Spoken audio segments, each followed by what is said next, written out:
Hiya guys, SpectreGaming here, and welcome back to some more Total War Warhammer 3.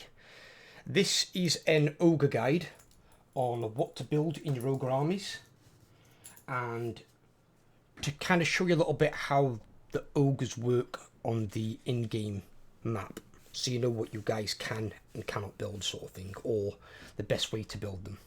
So this is Greasus in the early game. He gets a stone horn, he gets 2 iron guts.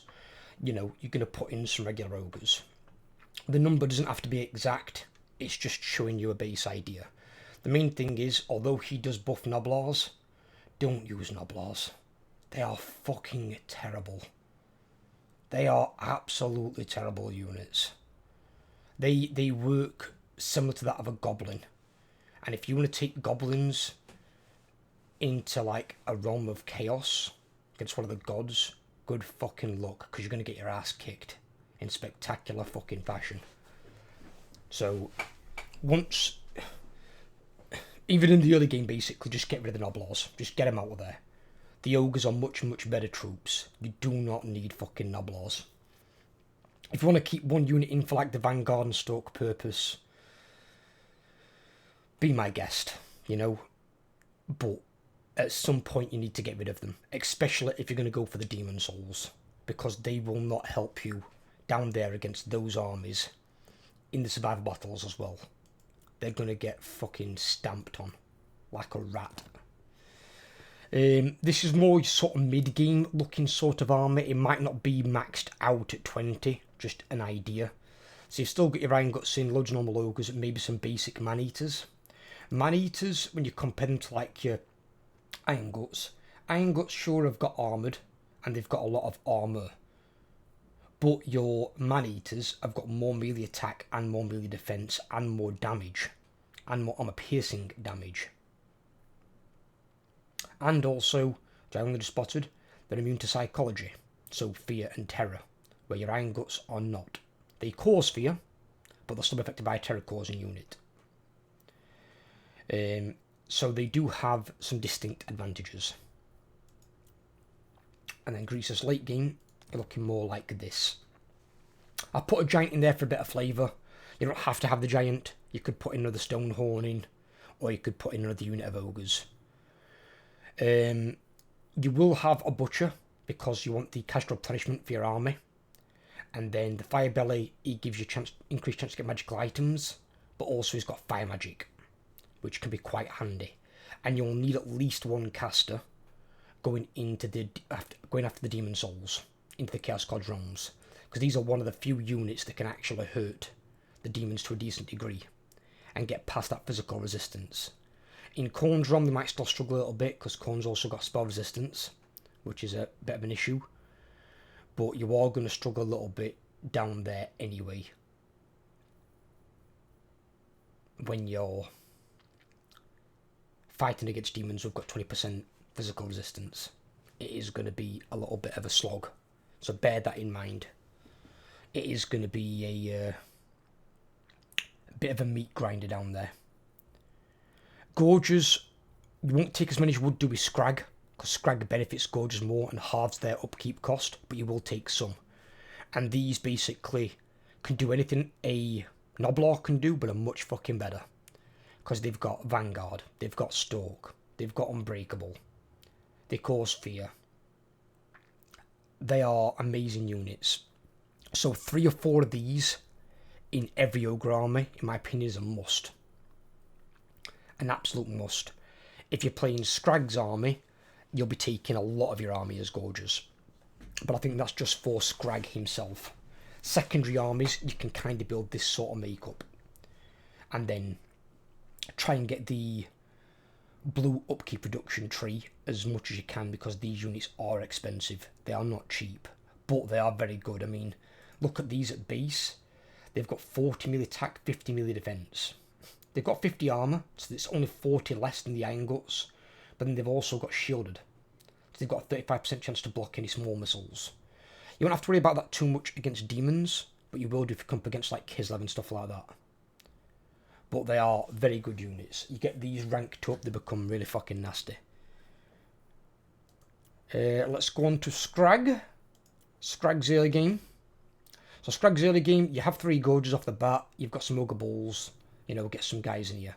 You can get a Butcher, I wouldn't have Beast, I don't know why the fuck that's in there. Great Maw.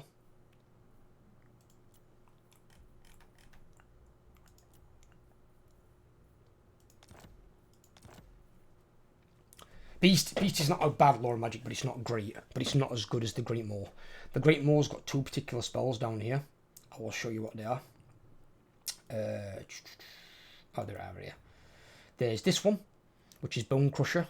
It's a small explosion, 8 meter radius, 43 second cooldown, 64 damage, 50% of its armor piercing, and it's magical, obviously. You've got the Maw, which is the big explosion. This one's got a big radius, 20 meter radius.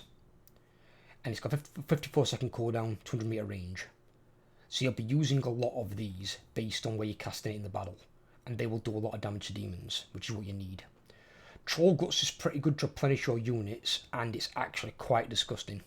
Because it's 0.8% heal per second, but it lasts for 40 seconds. And it's got a cooldown of only 52. So by the time the Troll Guts is up, you've only got to wait 12 seconds and you can cast it again. But it does cost a lot of Winds of Magic. So you'd have to decide between, do you need to heal units or do you need to kill enemies? But that's for you to make a personal call on at the time of the battle on what's going off on your particular screen.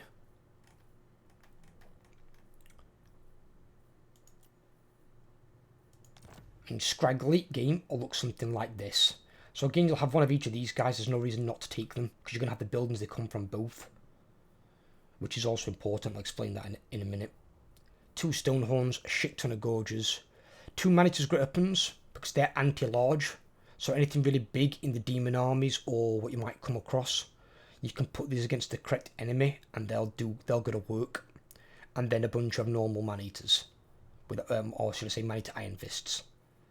So you can mix between those 2.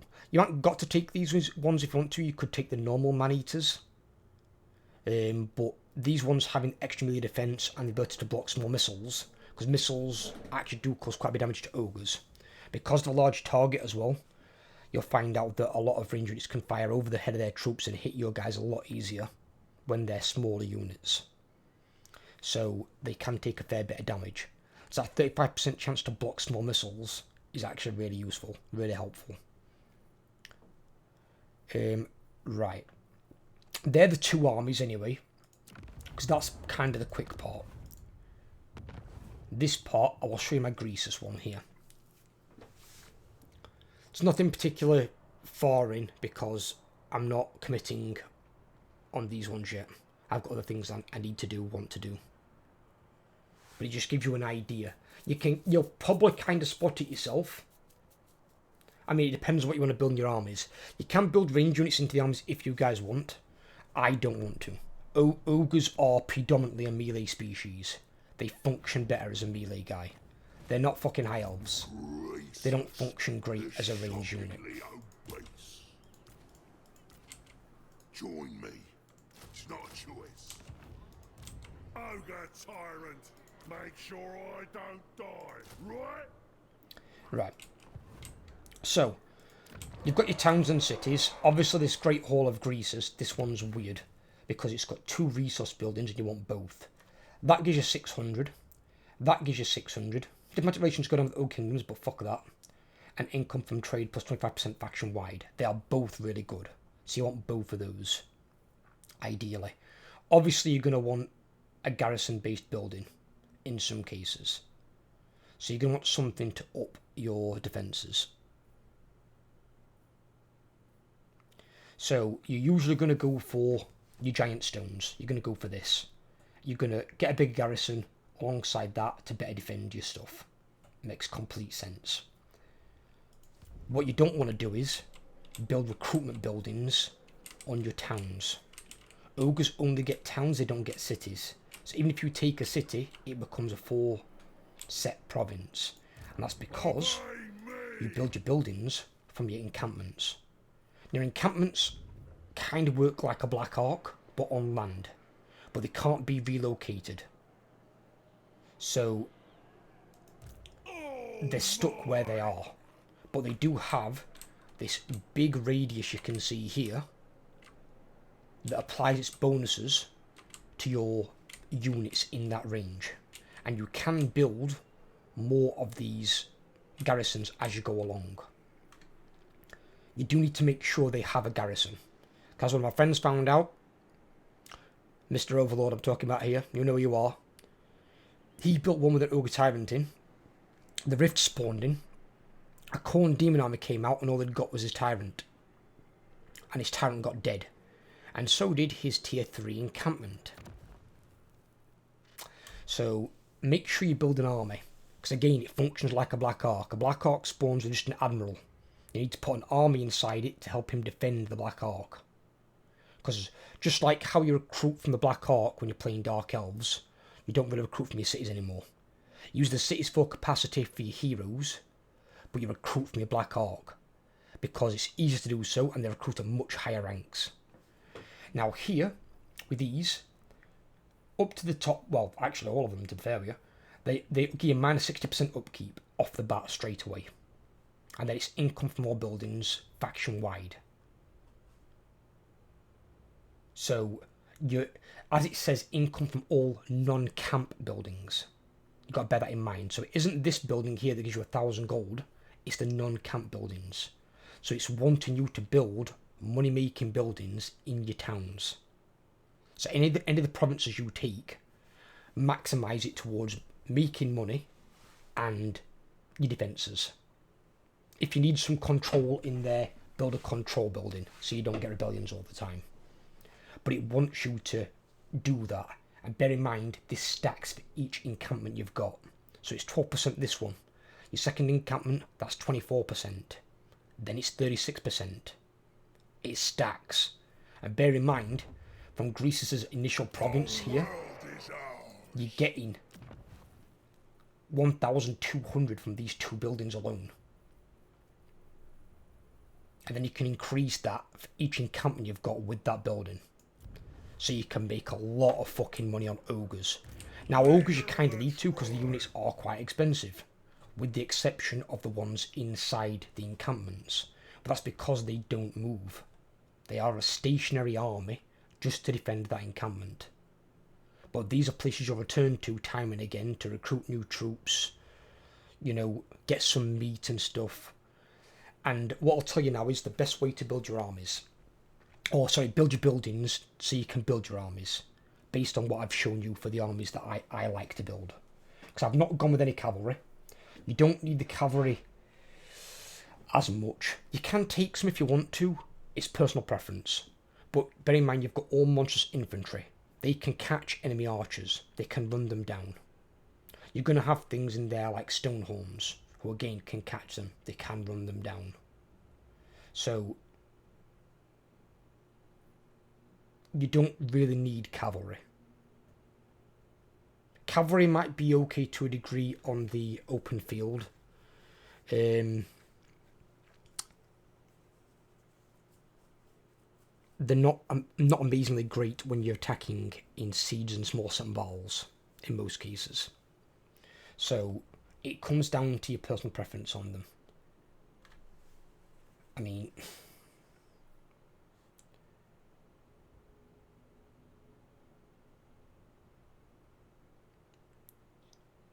it's up to you guys on it. They're not bad units in some cases. I mean, I'd probably go more for the ones that have got the 38 melee defense.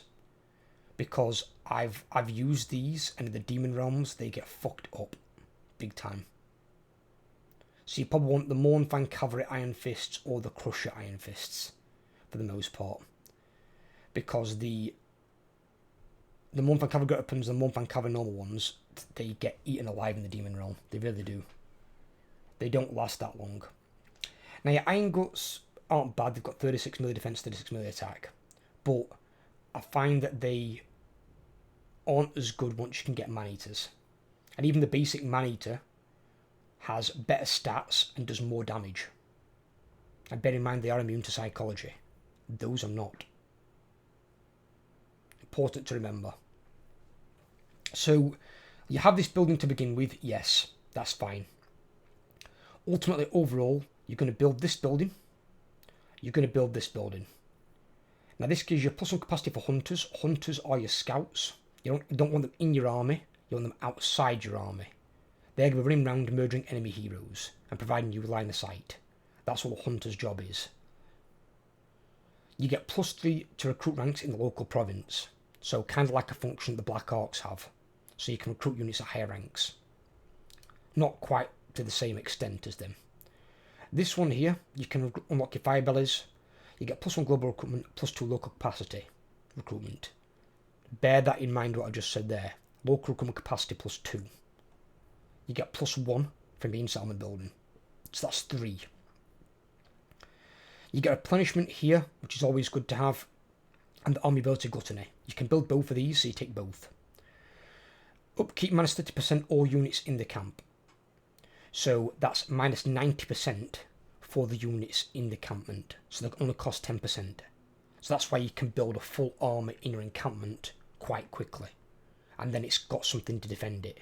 And bear in mind the encampment has like its own small settlement battle. You don't have walls on it, but it has its own small settlement. And when you've got 20 units of decent ogres and stuff defending it, it's quite a nightmare for anyone to try and take. And you can build towers and shit in there as well. So, it's pretty good. Also, +35% income post-battle loot. That's quite good for anything you fight inside its circle. That's instantly just 1,000 gold, and treasure world contract +1%. The 1% doesn't really do shit. It's too small. That should be more like 5 or 10%, in all honesty. Probably more towards a 10% side.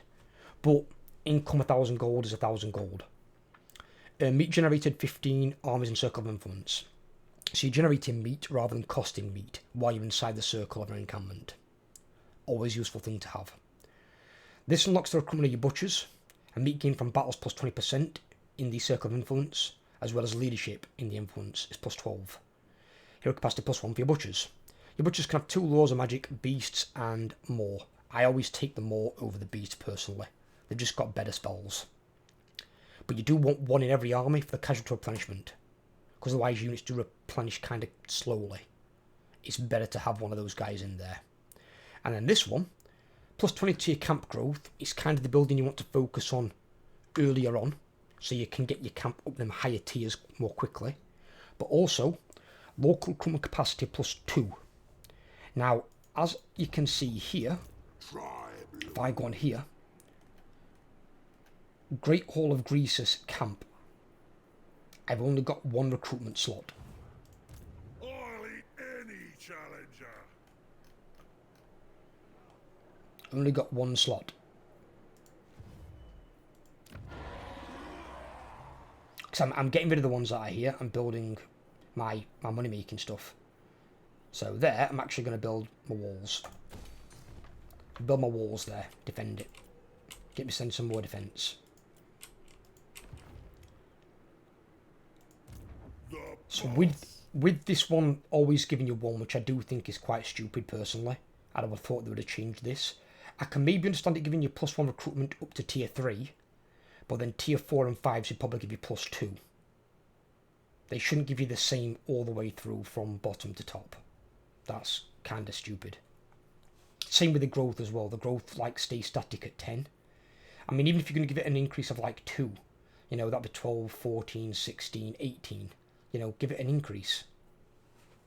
They've done it there with the money, the income from all non-camp buildings, but the other ones have remained static.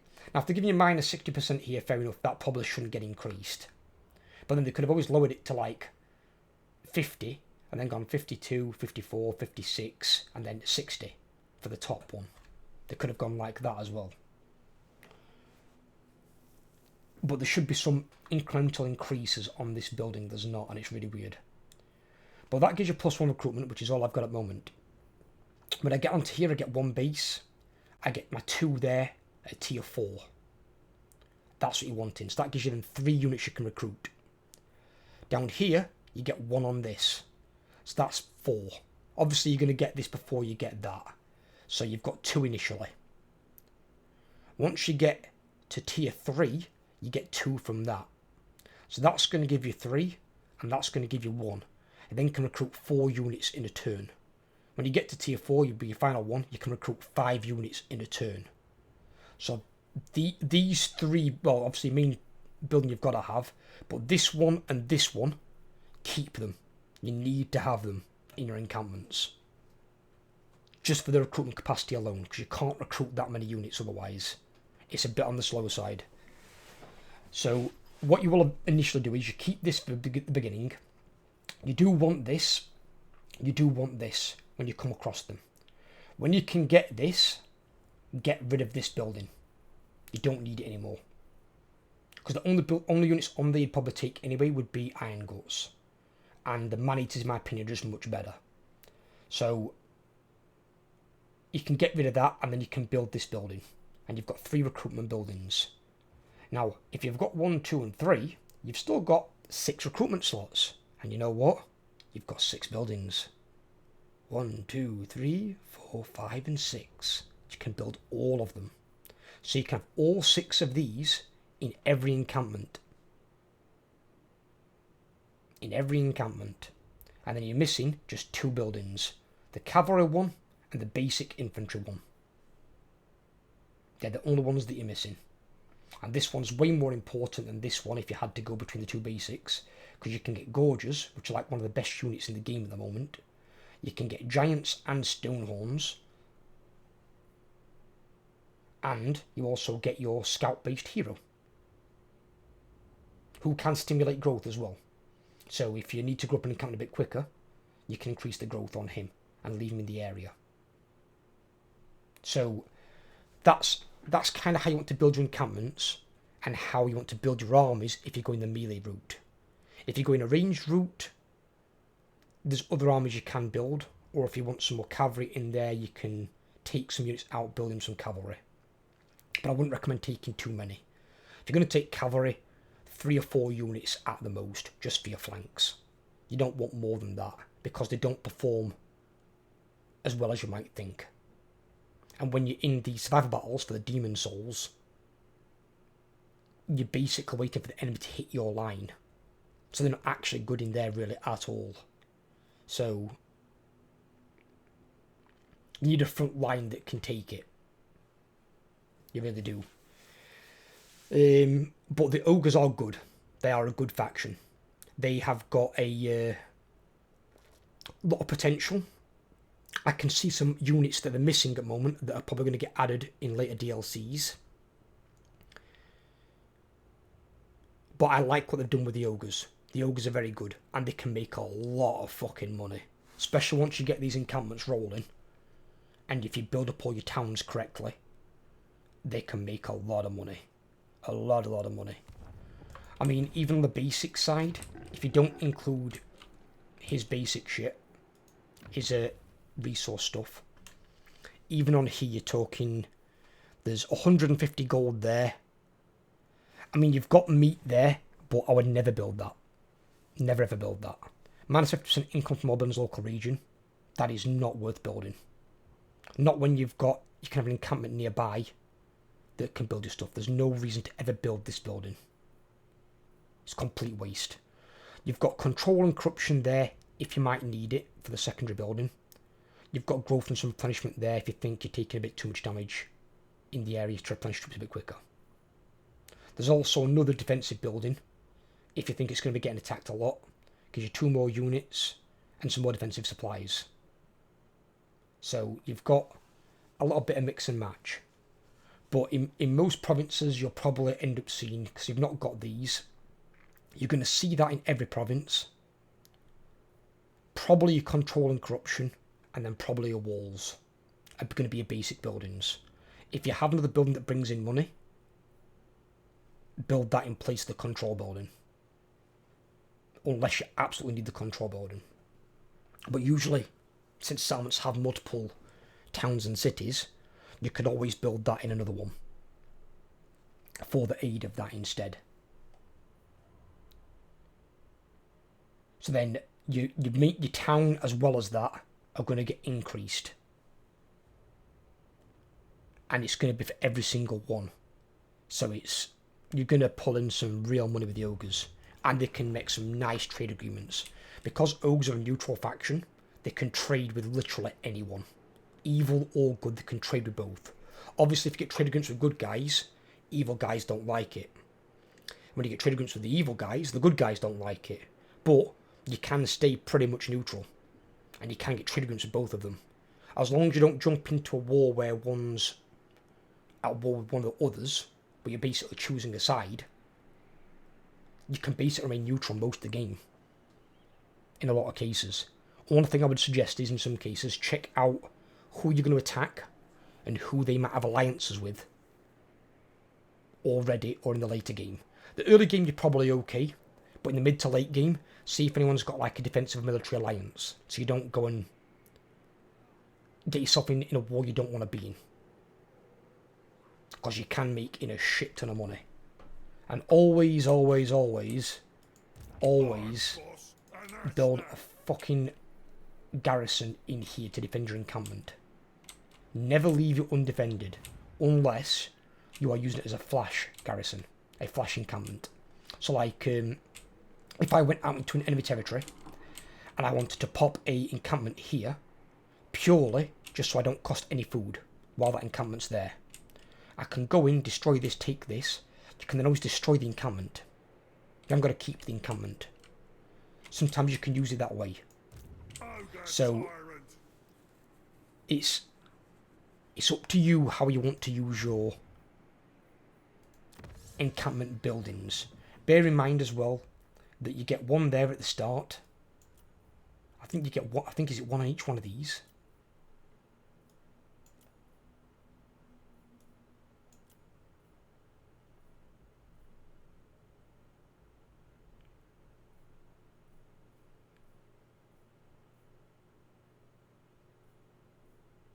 And then you're getting one on each of these at the end.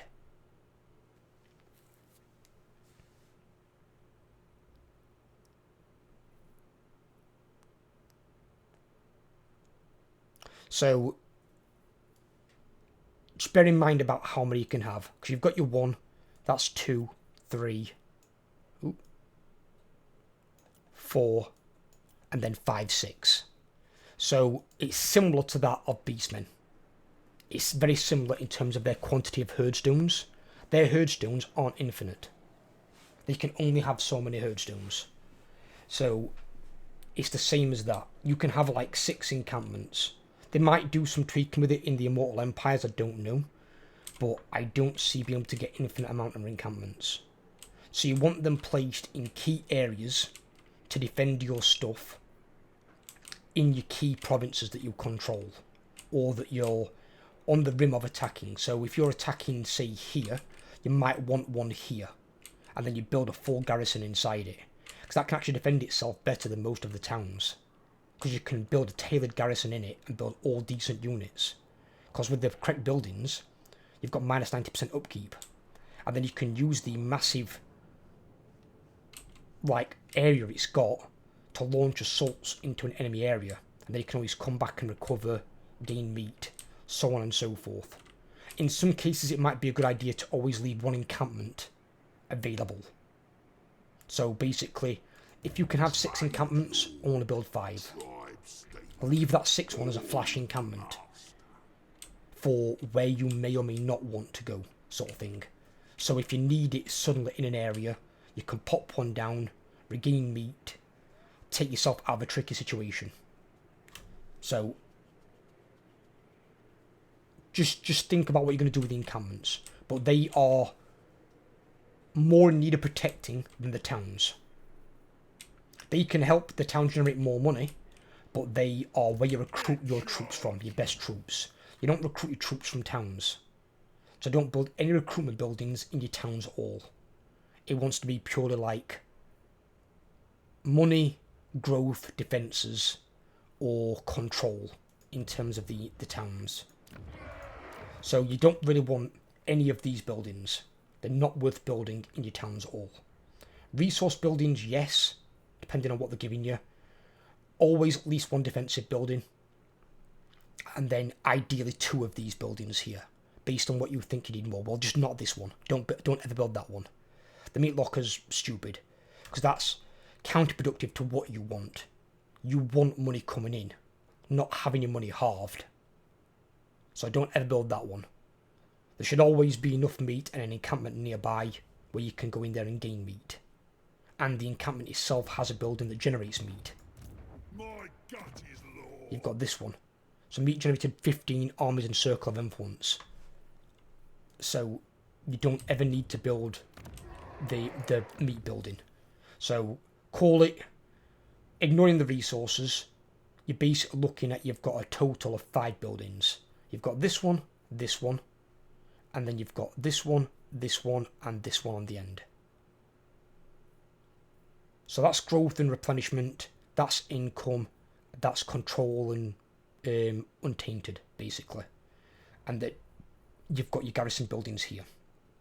That also gives a bit of growth as well.